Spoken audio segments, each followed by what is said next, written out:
finances. Afshin Shahi is a senior lecturer in Middle East politics at Bradford University. He joins us now via Skype from Leeds. So let's talk about the significance of Deir Az Zor. What is it about, besides the fact that it's the last place, it's almost, the final straw here, but what's the significance of Deir Az Zor? Deir Az Zor as a city has a lot of symbolic and geostrategic significance for the regime of Bashar Assad. Deir Az Zor as a city is considered as the largest urban center in eastern Syria. And the province of Deir Az Zor obviously has a relatively large long border with Iraq, and that potentially can make it strategically very vulnerable. So if Bashar Assad could maintain some control, a reasonable control over this province, and in particular kind of the border areas, the frontier areas, then he can claim that effectively he has managed to recapture eastern Syria. And also you have to remember the fact that Deir Az Zor as a province played a very important and defining role in the financial and economic life of the so-called Islamic State. Deir Az Zor is the main center for oil production in the country. So when we're talking about kind of the geostrategic significance, we're not only talking about basically the location. There are also some other aspects which are extremely important, including oil. Is there a way that the SDF would try to capitalize on this in any way?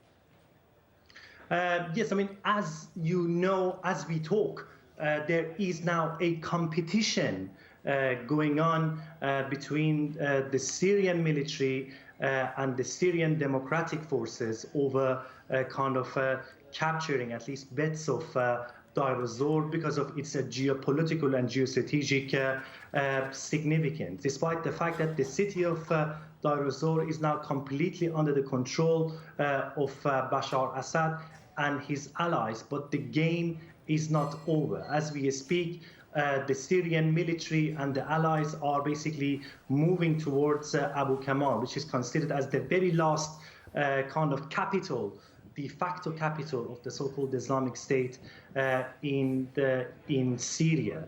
And the Syrian democratic forces since September have been also trying to kind of broaden their spheres of influence in this very specific province. And a lot of people assume that, in the near future, we may actually see some confrontation between Bashar Assad and SDF. Although SDF has said that time and time again, they're not interested to kind of have any confrontation with Bashar Assad and his allies, and they want to primarily focus on ISIS, Ahrar al-Sham, and Al-Qaeda. Nonetheless, if they both focus on this very specific and limited kind of area and region, it seems that maybe a confrontation may be kind of avoidable. But we have to wait and see what happens within the next few days. So ISIL, as we said, is clearly kind of in a box. They've lost a significant amount of territory.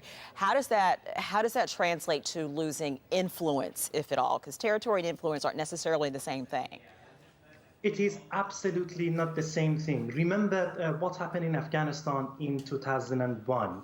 The state of Taliban, which at least to a degree resembled the caliphate that was established by the Islamic State, collapsed in the matter of a few weeks when the Americans invaded Afghanistan.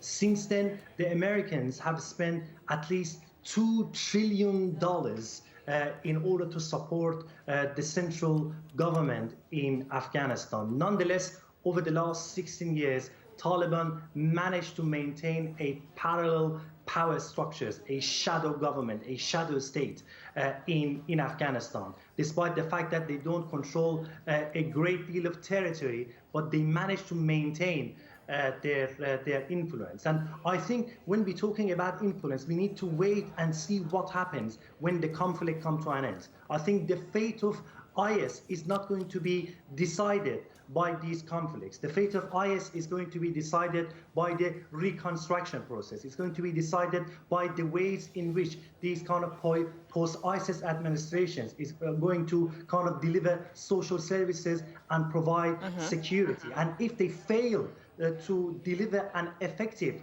reconstruction program, if they fail to deliver an effective kind of security mechanism, unfortunately, it is almost inevitable to see them, returning and kind of broadening their influence and control in a lot of areas in the country. Thank you very much for joining us, Afshin Shahi. Thank you very much. The lawyer of the deposed Catalan president says his client will appeal any Belgian approval of extradition.